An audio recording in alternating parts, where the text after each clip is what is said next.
looks like we're just about there. I'm going to kick it off with our agenda topics. We're going to give you guys an update on the reorg, on headlight rollout status, our limbs update.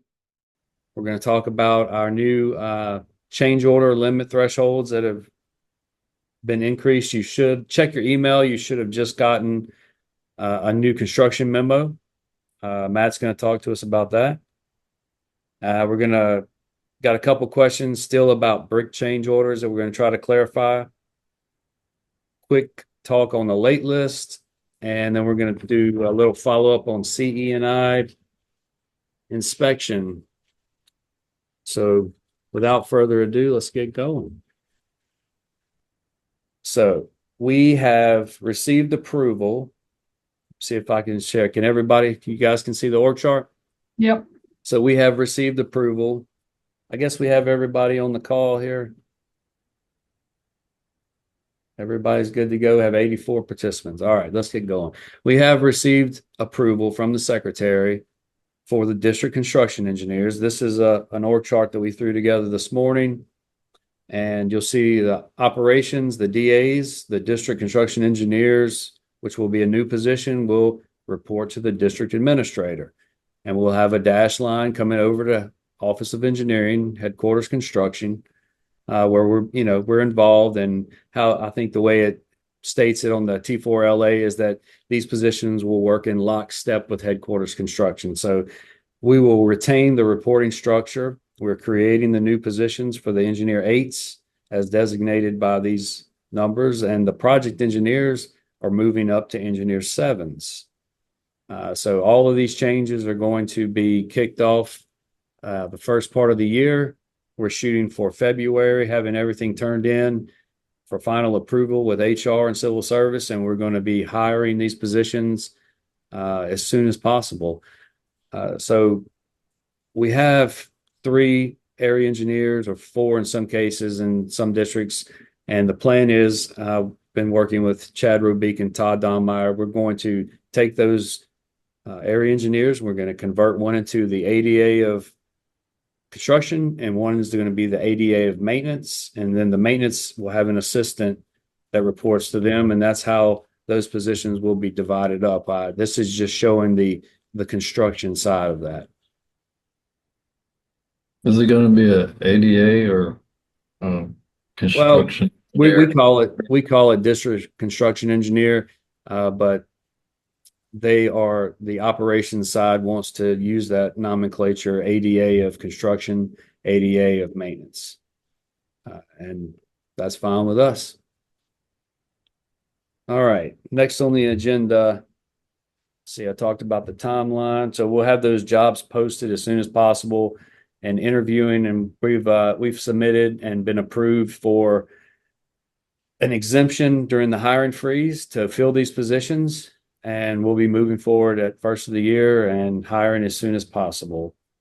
It is the end of the year, and if you recall from our in-person meetings, we showed you guys the estimates. This is the 2022 to 2025 of July estimate approval within 30 days. And you can see these dips on this graph. These are the holidays, guys. And as we're coming into the end of this year, we're doing very well. I think Patrick gave me the latest numbers on the estimates. And as you can see, let me move this Zoom link out of the way. We were at 80 something percent, and we've now 82%, and now we've gone almost up to, let me follow the line here, 90%, 88, 87%, 86.5. So contractors, consultants, make sure that we get all of our quantities in and reconciled. PEs, make sure that we're working with those guys, that we get the estimates paid on time, so we do not have this dip at the end of the year. Whatever quantities you guys have turned in and reconciled, let's not hold those estimates. Let's pay them as soon as possible when they're due. So we don't experience that, and we don't drop these numbers. Again, we've got change orders. Let's see.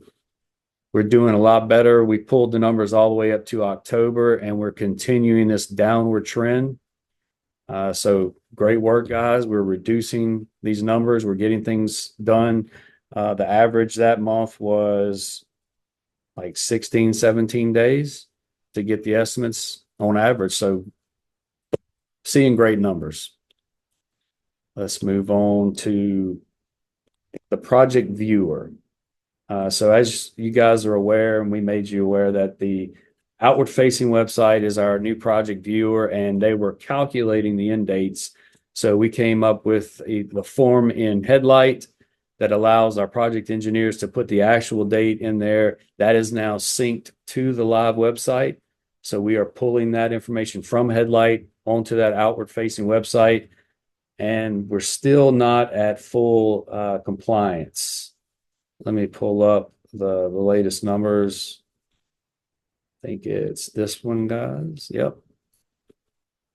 So 201 active projects, about 95%. We're looking at anything less than 95% complete to be an active project. 170 of those have progress reports that are completed, which puts us about 85%. So we're still missing. Here's some of the CE&I consultants that are missing that form. So if you're the DOTD coordinator for these projects, guys, we need to get those on board. And then we still have some missing forms from our DOTD staff. We've got some from District 2, 8, 1 and 8, 61, and 62. So if your name's on here, if you're not aware of this, call us, get in touch with us, and you just fill the form out. It's really simple, easy to use, and that puts that date directly into the project viewer. Here's the ones that are missing for the LPA projects. So if you have any questions about that, please give us a call. We need to have full compliance on all projects, so we have accurate reporting. All right. So the next step, do we have Terry on the call, guys? Headlight? Yes, sir, you do. All right, Terry, I'm going to turn it over to you for a Headlight rollout status. Okay, thanks, Brian. Good morning, everyone. I've connected with a number of you here in the past week as we continue on rolling out contract admin. And for anyone who has not heard me talk about this at the October roundups or received an email from me about it, projects that we have in Headlight, the first phase towards decoupling from Site Manager is to get those projects that are currently in Fieldbook to stop syncing with Site Manager and to add both contract administration, which means both change orders and partial payments, pay estimates will be done within the tools in Fieldbook.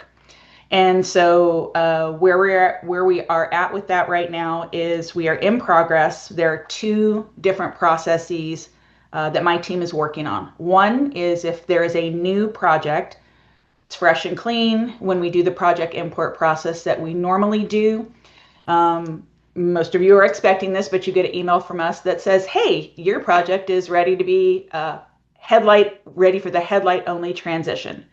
Here at Headlight, we're calling that a hot project. That's a Headlight-Only transition project. That's what that acronym is for. So if you get an email about a hot project, that's what I'm talking about. And so what we're doing right now is getting those projects, and I have 39 of them lined up. And the way they were lined up, is it okay if I go ahead and screen share?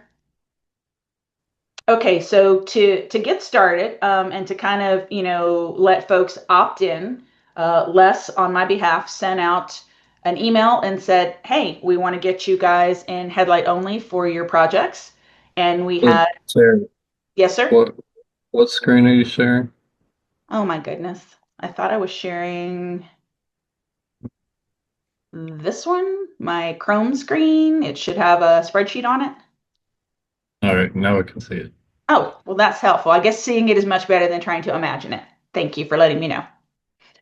It's been that kind of morning, y'all. It's been that kind of morning. Okay, so what you guys see here is the results, the input from a form. So I created a Google form so that the PEs who are ready to opt in and be first in line to decouple from Site Manager could go ahead and put in their requests. And we ended up having 20 different individuals put in requests and they could do up to 3 projects at once. And so what I did was I came in here and lined it out. And so there were 31 projects that I have here where folks have opted in, right? And so what that means is we are doing the process to make sure that the appropriate roles and permissions are set up. We're doing the process to make sure that the contractor representative responsible for reviewing, or rather approving, your change orders and your payments is in the system. They will get some guidance from us, and the project engineer will be copied. And basically, it'll be a one-pager, just like the training materials you guys have seen me create in the past.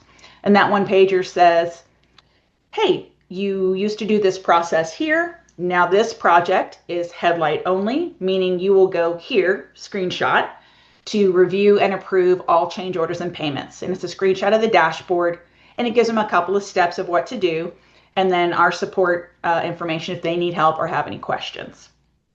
So I'm in the process of doing that for those 32 projects. There's also a process that has to be done on my engineering side where we literally cut the cord to site manager. However, and I can't stress this enough, for the time being, this is a 2-phase process. When we bring you over and we say headlight only, the caveat to that is it's currently field book. We have not done the same. You will continue doing site manager materials that will sync back and forth with headlight for the time being. But for now, phase 1 is to get all of the inspection activities and change orders and payments done in the headlight side only. So let me show you what I'm looking at. So from a list, I think Dallas might have sent us, or Patrick might have sent us, it was a let list. It was a very detailed list of everything coming up. We could kind of extrapolate the projects that were going to be let and then awarded and then have their notice to proceed and their assembly period. So there are projects, what I'm trying to do now is get ahead of the curve. And if there are projects that are coming that maybe the PE hasn't even done the project import request yet, I'm going to take care of that step. You'll get an email from me saying there's been a support case created for your project import. And the reason I'm coming to you first is so I can move through the backlog of all these projects that are upcoming. So every one of these will have a support case related to that. And the benefit to that is from the time we do the project import to the time we add your users and the permissions to the time we get everything all set up on the back end, we'll have a history and you'll have a place to ask us any questions, and it will live in that support case. And then once you're live and you have had your training with me and you have done your first change order and your first pay estimate, change order might be a while. It might be the first day after you proceed. Then we'll consider that project launched. And that's when I'll have my reporting to Brian and the headquarters team. This project is hot, headlight only.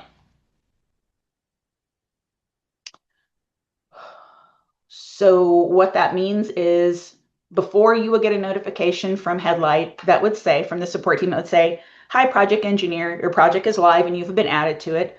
Please go to the projects app to add all your users. You won't have to do that because we are pulling all of your team information over with an import from the construction phone book. And so what that means, for example, is when I have your project, I don't have to go in and add each person. I go in here, and let me make this a little bit larger so you guys can see it. I come in here, and if this is for, District 61, Gang 256, I click that, and that user group is added to that project. That's a considerable improvement. User groups have been a much longed for feature, and it just makes it easy for us to get the right folks in there very quickly. So before I proceed with anything else I'm going to share, did anybody have any questions about where we are with the project imports? Nope. Okay. I do want to give a little teaser of something that is coming because I want folks to be able to have visibility over where we're at in your project setup. And so we have been talking with Louisiana for a while about implementing a tool. The Headlight team will implement a tool, and this is for all our customers. We're starting with Louisiana, the biggest one for us to implement this for. It's a tool called Ever After.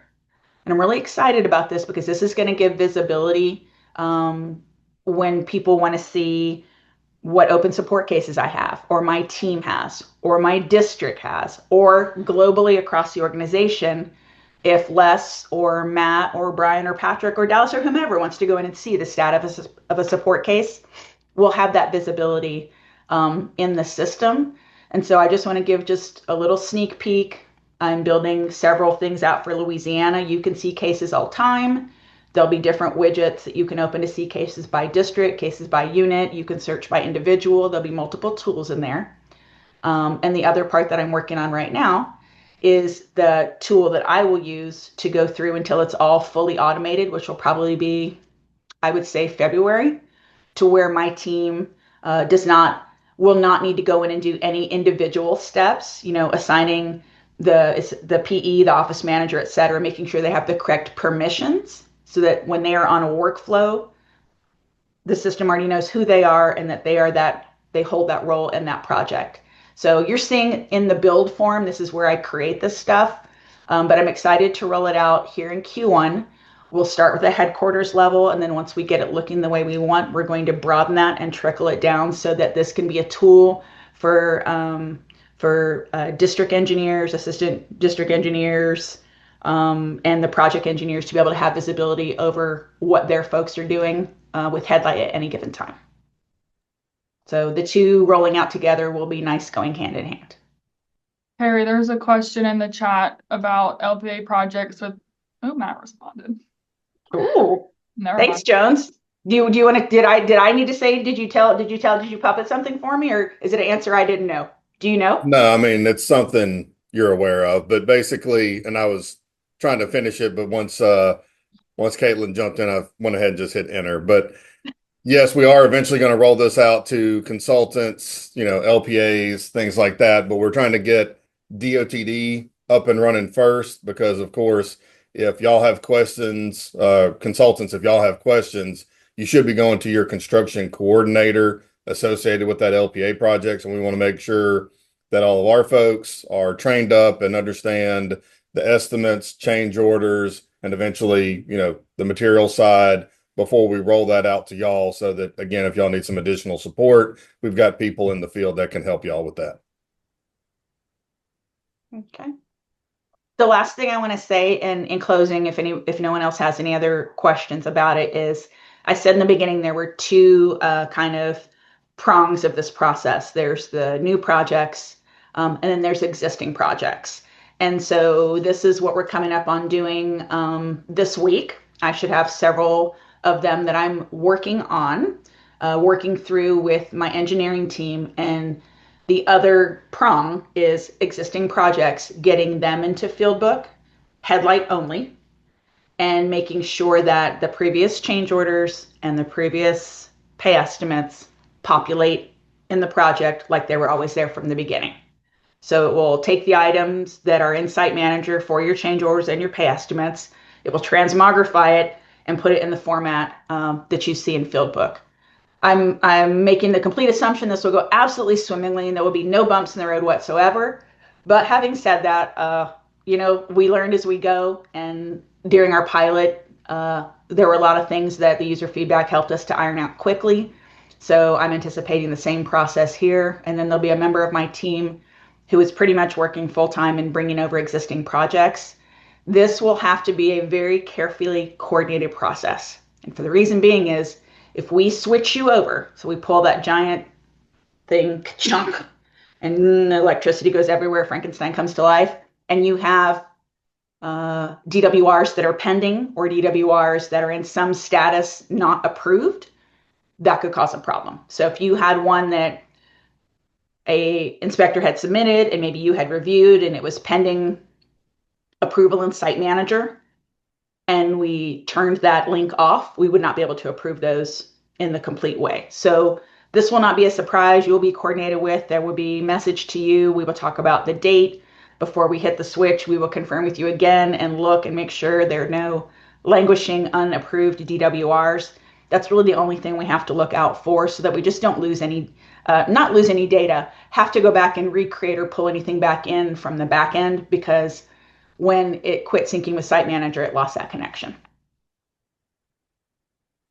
All right, guys, that's all I have for today. Were there any more questions in the chat? No? All right. Thanks, guys. Thank you, Terry. All right. Any questions? Throw them in the chat, and we'll try to keep up. I did have one more thing that I missed initially. So we're in a hiring freeze right now, and we talked about inspectors earlier. You can request an exemption for inspectors during this hiring freeze. So we wanted to relay that to you guys. That even though we are in a hiring freeze, they are considering those, and send them in for approval. All right, next up, we've got Patrick's going to do a quick update on limbs, and then we'll go to Matt. Patrick? I'll just drop what a headlight sent. There you go. Quick update. Any questions? Yeah, tell us about it. Basically, like Terry was saying, it's they're planning on having a multi-phase rollout, and we're pretty much finalizing all the forms and getting all the kinks worked out for the workflows and for the process. We've got a couple of the district labs on piloting a lot of it. And my team's going through it as well. And probably around the first of the year, we'll be moving into where any existing project migrating over, you're still going to battle with the sync of dealing with site manager syncing from Headlight. But I think the plan was any new projects, they were going to try and kick off just in Headlight, because I told them that I'm not putting the 2026 specs into site managers, so all that has to go in Headlight-Only. We're also looking at cleaning up a lot of the 2026 as far as material codes and material associations, to get a lot of that a little more mainstream and straightforward. So as we start rolling out a lot of the headlight training on limbs, we'll probably be pushing the 2026 spec as well. So you'll have a lot of that coming as you migrate into or start on a 2026 project with the new spec book. They can keep their eye open for that. And any lab engineers that aren't involved that would like to get involved, we can get them any feedback we need from the district labs or the Mat Lab. This is the time to get it done, and then we're going to roll it out first of the year. So thank you, Patrick. So got a lot of stuff happening with Headlight, as you just heard, and we had kind of a December 15th was our deadline to for them to hit the mark and move forward, and they've made it. And we've got contract administration. We're going to be doing estimates, change orders, everything in Headlight now, and then materials. We're on the cusp of that. We're going to be transitioning first of the year. And like you said, we're going to be turning site manager off. That is a huge deal, guys. We're the only state to have done this. No one has fully implemented another construction administration software. It's been a lot of hard work, and we've got a dedicated team here, our e-construction group under Patrick, and working in concert with Terry and George and Headlight, and a lot of hours put in. I just really appreciate it, guys. Really came together at the end, and I don't want to lose that momentum. I want to keep moving forward. So I implore you guys, get involved. If you're not involved, find out, because you don't want to be left holding the bag when we pull the switch and turn the site manager off. So, all right. Next, Matt's going to talk about change order limit increases. All right. So during the construction roundups, as we came around, we of course presented on some proposed changes that we were looking at for change order thresholds. Hopefully you all received the email I sent out this morning. So of course, during the construction roundups, we said hopefully by Christmas, we'd have that approved. The paperwork has been submitted to the publications group to get the EDSM updated. But as everybody knows, with government processes, it takes a little while. So we did get approval from Office of Project Delivery from the chief and undersecretary or assistant secretary, deputy secretary, whatever all of our titles are, to go ahead and move forward with a construction memo to make that effective immediately. So y'all should have received that this morning. Also, please start utilizing the new category worksheet that was sent out as well. There was a slight typo on that where it said 550,000, I think, for consultant projects. So I appreciate Vicky for making me aware of that. I've updated the form on the intranet site, so it is updated there, and I'll send out another email after this just with the revised category worksheet. But go ahead. I think we've already gotten a couple people that have swapped change orders as of today from what would have been a category 1 to a category 2. So Merry Christmas to y'all in the districts. Hopefully this is something, y'all look forward to. And of course, as with anything, we'll do some movie quotes. With great power comes great responsibility. So certainly we want to make sure everybody's utilizing that properly. Let's not abuse it. If we will, check up time to time. So if it looks like we're processing stuff incorrectly, we might have to pull that back, but we're certainly not anticipating doing that because we're all grown-ups, we're all professional engineers, and we can handle this sort of responsibility. Thank you, Matt. So one other thing, when we were talking about this in the T4LA initiative meeting yesterday, David Smith brought up the fact that you guys are still going to have to, get with your PMs and make sure that the funding funding is available and we don't exceed our allocation. So they generally put about a 3 to 5% bump on those projects. And now that PEs can go up to $100,000, well, on smaller projects, we can eat that 3 to 5% up really quickly. So make sure you're getting with the PM. We're utilizing the RFCO process. Get with your PM and make sure that you make them aware that, you are increasing this and you're going to need to get approval for the funding. And I think it's going to be great. I think it's going to flow a lot easier. It gives you guys a lot more latitude at the district level. So that's it. Chris Wascom, you're up next. We had a couple questions on brick catch basins. We want to try to clarify that. Chris, do you need me to pull up the standard detail? Yeah, Brian, if you don't mind, pull up that catch basin adjust detail. All right, let me share my screen. Yep. So hopefully everybody can see it. I can see it on my screen.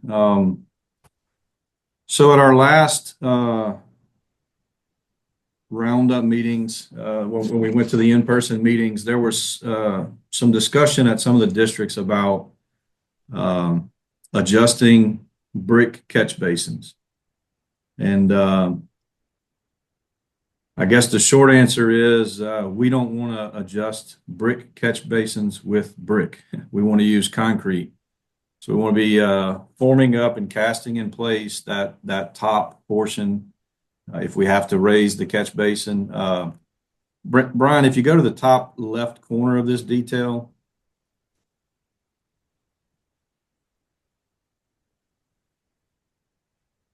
Yeah, so this detail in the top left corner, it shows you're going to need to remove a portion of the existing catch basin 12 inches below the roadway surface. And obviously, if it's a brick catch basin, you're going to need to carefully remove that portion. And then, you would need to remove any loose bricks or remove down to where it's sound. Any loose bricks, loose mortar, cracked mortar, get all that out of there. Form up the top, cast in place with Class M concrete per the specifications. Some questions have come in, say, well, how do we dowel into brick? We don't want to dowel into brick.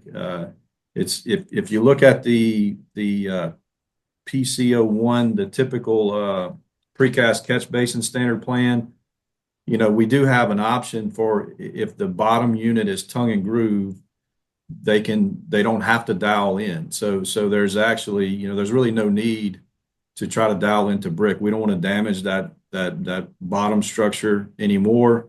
We're just going to form up, pull right on top of it.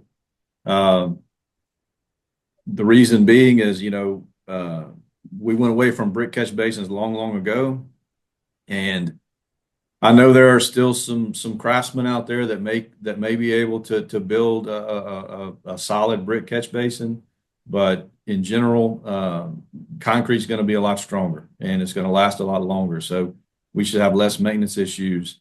The key to it is that 12-inch minimum. You know, you don't want to just pour a little sliver on top. You need to bust it down and get a decent. You know, I would say 18 personally. I wasn't really this detail.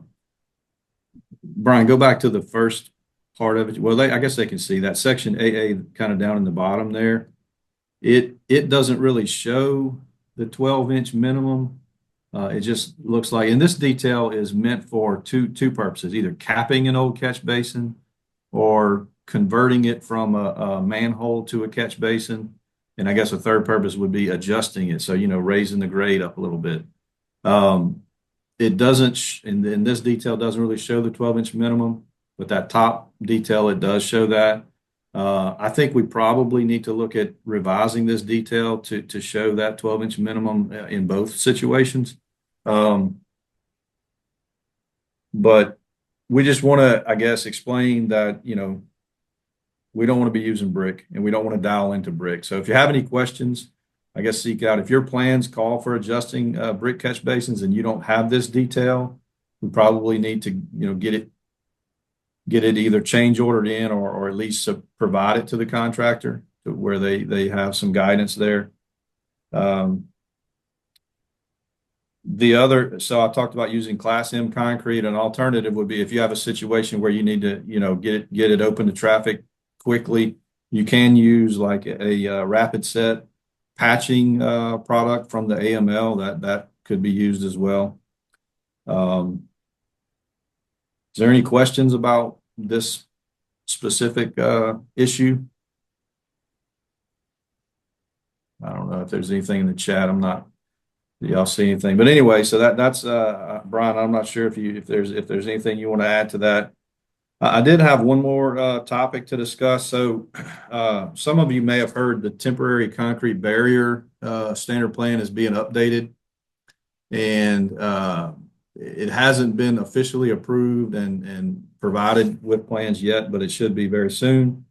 The barriers are changing, so we're going to an updated, like it's a MASH crash tested barrier. So they crash test with larger vehicles. The biggest difference is there's 3 pinning holes. Well, really 6, 3 from each side. FHWA sent out some guidance on that, and we're trying to, I guess, come up with a policy and determine how the department is going to implement this. Are we going to phase this in? But essentially, right now, we only have a few fabricators that are making the new MASH tested barriers. We had a few high-profile interstate projects where they had a special detail in the plans. The new standard plan pretty much matches the special detail. So I sent out an email to all the fabricators back in November explaining the situation, or as best I could, that we will be making changes. It kind of created a lot of confusion, and I know some of the PEs got some questions. Essentially, we don't have a final answer right now. We're still working on it. We had a meeting just before this one to discuss how we're going to implement it. But if you have a project that was let with the old standard plan, then certainly still use, you know, those barriers are going to be allowed on that project. In the near future, the new standard plan will be in future projects. I don't think it's going to come out with a January letting, but potentially the February letting. In a pin situation, they're likely going to have to be the new standard for the barriers with 3 pins. In a non-pin situation, I'm pretty sure we're going to allow the old barriers in non-pin situations. So I wanted to just put that out there. There's no set policy yet. The chief engineer was in our meeting, and we will be coming out with some guidance. But if you have any questions, just reach out and we'll try to walk you through that. Chris, we have a question in the chat about the IRI spec changes. You have an update on that? So we looked at that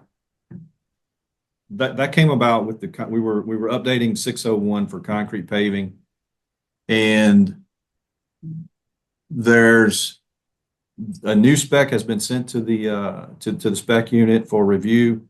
It hasn't been finalized yet to come out in new projects, but I expect that it will, our recommendations will be approved. And the main language change is we changed the word from the project engineer may exclude certain areas to the project engineer shall exclude certain areas if they cause the IRI average to go down. Basically, if there are rough areas in these potential exclusion areas that adversely affect the IRI average, then we need to allow that to be an exclusion. Instead of saying may, it's going to say shall. That's pretty much the main change. I think we kind of clarified maybe some of the situations a little bit, those bullet points. The real, I guess, change is going to come out in the QA manual that we've been working on. It's going to just give some guidance. So the spec is still going to say just, you need to exclude catch basins, manholes, things like that. But the QA manual is going to give a little bit more information about how much of an area you need to exclude. Is it 20 feet? Is it 25 feet? And we're looking at what some other states are doing to give that guidance.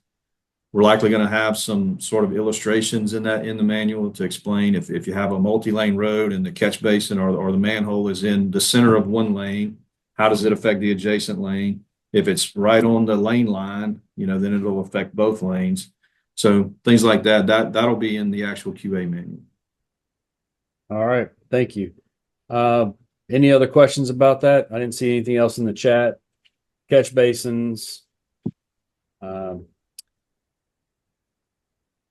There was one in the chat about projects with the new standard. Need to make sure that the project managers will put the project out, not put the project out as DOTD furnished, talking about the barriers. So Justin, if you have want to expound on that, or you can call Chris to make sure your concerns are realized there. So just to touch on that, Brian, I think we're probably going to continue to have DOTD furnished, but we will have a policy that will give guidance about the situations that the old ones can be used and the situations that require new ones. So we're probably going to continue to have contractor furnished and DOTD furnished, but all pinned barriers, especially on asphalt, will require the new details. So that guidance is not even really in a draft yet. It was just conversation, but we're gonna provide that. Best I can say is if you have a project, just get with us and we'll walk you through it. All right, thanks. Brian, my point is that when we decide to implement this, we're going to be past the plan in hand, past the plan review. We're going to have final plan signed. We're going to have committed that the district has the available barriers. That's how the project's going to be. When they make that change, they're just going to change the detail. My point is that before they do that, they're going to have to coordinate with the districts. It may take more. It may be that, hey, you have to convert all these to contract to furnish. We don't have the new barriers. So my point is that this change could happen without us knowing right before it goes to bid. You follow what I'm saying? That project's sitting ready to go. That we're no longer in the process anymore. And if they implement that change, that's the point I'm making, that needs to be explain to all the PMs at headquarters. Don't just go make this change until you verify that with the districts. Yeah, we understand, Justin. We're well aware of some of the issues that could arise from that. So we had Chad Robeek, Chad Winchester, Bridge Design, Road Design, some other project managers in the meeting this morning, and those things were discussed. And the policy, I feel like the policy will be thorough enough that it'll cover those scenarios. All right. Thank you, Chris. Appreciate it, Justin. Questions? All right. Next up is going to be Dallas. So we pulled the late list, guys. We've been doing really well. We prioritized the late list. We had taken care of the legislative audit. We passed it, and we're doing well. But it seems like the late list is starting to slip. So Dallas is just going to explain how he's providing different priority lists and just go through that and just make sure that we don't get back into that, that rut that we were in. Dallas? All right, let me share my screen. Okay, can y'all see that? All right, so I assume y'all can see it. This is the late list I sent out earlier this month. And there's 3 priorities. We're going to be changing the criteria for those priorities starting in January. So priority 1 is the previous fiscal year that we're trying to close out. Starting in January, it will be the current fiscal year. So that will drop off some of these projects on priority 1 all the way through end of June. So the new priority 1 list will be July 3rd through, I guess these priority 2 projects will hop onto the priority 1 list. So this table shows a red cell for late list projects that are actually late, but it also provides every project that has entered the final closeout process. So anything that is not red is in the process, but not yet late. Try to summarize that in the email, but at the bottom of the list, you got projects that still have 146 days, but it's just letting you know that the clock is ticking on those. So your attention should go to those projects with the red negative numbers. We also provide a summary of the projects for each district. District 2 is leading the charge with 10. It also provides an average of how late those projects are. So 221 on average, that's a pretty big late number in addition to the quantity. We're thinking we'll probably reach out to the districts or the offices that seem to be having issues and see if we can help or intervene, try to expedite stuff if possible. I know y'all are busy, particularly O2, so I have sympathy for y'all, but this is still a requirement, so we will reach out and try to help if we can. All right, so I guess you got priority 3, which is the old stuff. All that stuff on the priority 1 list from the previous fiscal year will drop off priority 1, go to priority 3. So we got 31 old projects. It'll bump up probably around 40. And these are just as we can get to them, we want to close them out, but this is not indicative of the current process. It's closing out stuff that should have been done, cleaning up the books. I would say in general, y'all have done a good job of reducing this late list, so I appreciate all y'all's hard work. Um,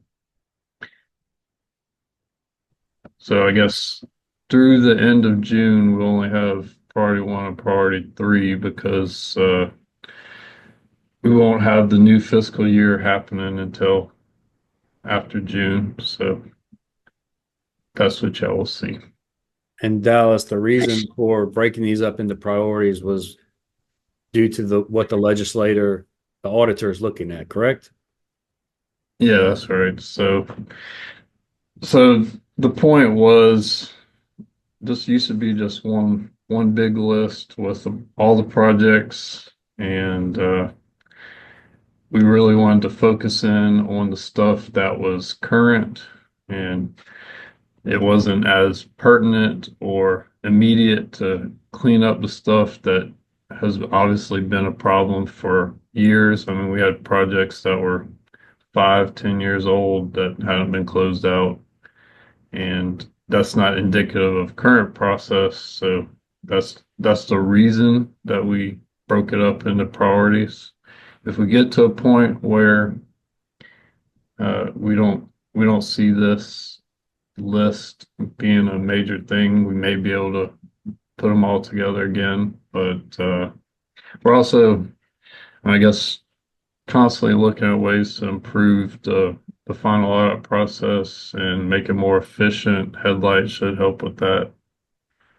So Yeah. if Once we're we get all the living projects, 2029, that should help.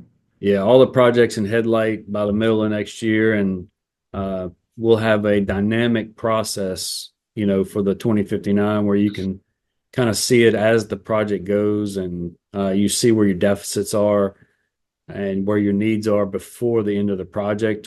Where you get to the end of the project, it's just literally generate the list and you're done. So we've taken steps to mitigate this and fix the problem, but we still have lingering issues. Of course, our priority needs to be those in the last fiscal year. We need to clear the books on those, because if we get audited, those are the ones they're going to look at. The ones that are 12, 15 years old, they need to be cleared, but that's a lower priority. That's basically it. All right. There's a Brian, question about yeah, Yeah. if y'all don't mind, this Chad, I just want to remind the districts, this is important. We did a good job of getting it down. It seems to be growing again. We want to make sure it doesn't grow. The last thing we want to be doing is having more conversations with the legislative auditor, even though they said they're not coming back. You can't depend on that. We want to make sure that these get done, and we are watching it. And at some point, we're probably going to add a KPI in it to track it, just to keep everybody on track. So just to let y'all know, we are looking at it, and I just want to make y'all aware, and it's important that these things get done. That's all I got. Thank y'all. Thank you, Chad. So there was a question about closing out stuff where you're not getting responses from contractors or LPAs or whoever might have been involved. And really, once you give them a certain time frame, a set time frame, we just got to move forward. Error and omission, uh, change order explaining what's missing. We've given some guidance on change ordering closeout that does not have all the information. We have closed out projects that are missing stuff, even more than just the error and emissions would cover. We provided guidance, and it's important that we don't let these linger. If we're not getting responses, if they're not being cooperative, then you document that you've requested it and move forward. Set a hard deadline, hold that deadline, and move forward. Also, we've modified the specification that says if you're not getting your your certificates, your CDs, your CAs, things like that, you can withhold payment or take it back. Similarly, the construction layout, if we're not providing that, we can take back money for that. The railroad affidavit is one of those that's always been an issue. And we did revise that paperwork because honestly, the railroads don't sign anything. And so there is that form that's just the contractor signs that says, look, I gave it a good try. I did my best. But everything is done in accordance with the plans and specs, and the PE signs off on it as well, and we move forward with that. So, some of these things, yes, absolutely, just E&O, but others we can certainly potentially take back money for not having the proper information. Yeah, just to be clear on what Matt's saying, that doesn't mean that we hold the estimate. We take the quantities off of the estimate for the things we haven't received, and we pay the estimate. Again, reminding everyone, we pay the estimates every 30 days, no matter what, even if it's a zero estimate. All right. Thank you guys for that. If you have any questions, we do have the change order template for project closeout. Dallas has a checklist that he's provided. And if you need help coming up with the verbiage of how to explain something, just call us, get in touch with us. We'll walk you through it. If something wasn't done in accordance with the plans and contracts, we just got to say that. If the CENI failed to do something, we just say that. Or we get a letter from the entity that states that, they didn't receive it and it was built in accordance with the plans or whatever. And we're going to close these projects out and move forward. So whatever you need to do, get with us. We'll make it happen. All right. Let's see. Where are we on time? 10:54. We're getting close. Got a few things. The CE&I project coordinators in the districts. We want to remind everybody the CE&I do not bypass your coordinator at the district level, coming directly to headquarters construction. Keep them in the loop. Go through them. Project coordinators, you need to verify that your CE&I is doing what they're supposed to do, that they're actually creating the DWR. They're putting it in the field books. They're documenting. They're doing their daily requirements, because that's what got us into this issue with all these projects on the late list, is that we were paying invoices for consultants on entity projects, LPA projects, that they weren't doing their job. So if you're paying the invoices and that consultant or that entity or whomever is not doing what they're responsible for, we don't pay them. If you need to get us involved to help, deal with that issue, mitigate it, call me. I'll definitely be at the meeting. So just a reminder, this includes DWRs, estimates, testing and sampling. I mean, we've got projects, guys, with CE&I consultants that we've run audits on, and there's no testing whatsoever. The project's been running for years, haven't sampled anything. So that's the coordinator's responsibility, and that's the district's responsibility to make sure that's happening, and not wait till the end of the project and say, well, they just didn't do it. Well, we paid their invoices and we paid them to do a job. So capturing and documenting quantities timely processing of change orders. I had one this morning I looked at that. It was an assembly period extension that happened 2 years ago. It was never processed. So, they say they documented and they did it, but they never processed the change orders 2 years after the fact. That's the kind of things that we don't want to happen. So that's pretty much it. Just a reminder, end of the year, be vigilant on your estimates. And if you need anything from us, give us a call. We are doing much better on our estimates and change order metrics. We had Patrick run it up through October. Everything is trending upwards, even LPAs. I looked at the last LPA estimates. September and October, both averages were under 30 days. We paid our estimates. That has never happened as far as I know. So, we're making a significant impact, and just continue doing that. Again, if you have any questions about the payroll issue we talked about with the estimates, we do not hold estimates for that. We can get payrolls after the fact. If the contractor has not given us the payrolls by the next month, we deduct it from the estimate and we move forward. Any questions on anything we talked about? Anything we didn't go over?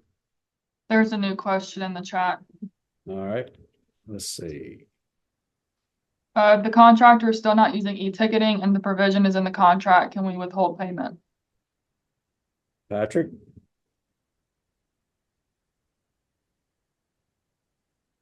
Where's Patrick at? I mean, what do you do when they don't follow?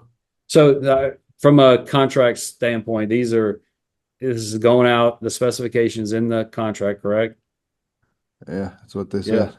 So yeah, This would be similar to a certificate, and if you're not providing the electronic ticket, that's similar to not providing a CD, a CA, something like that. So I would say yes, we can withhold payment based on that if it's asphalt tickets, which I think all of our asphalt providers are utilizing it. We might still have some issues with some concrete providers, but generally speaking, I think we've been pretty good about that, but Chris, if you've got some specifics, we can talk about that, offline.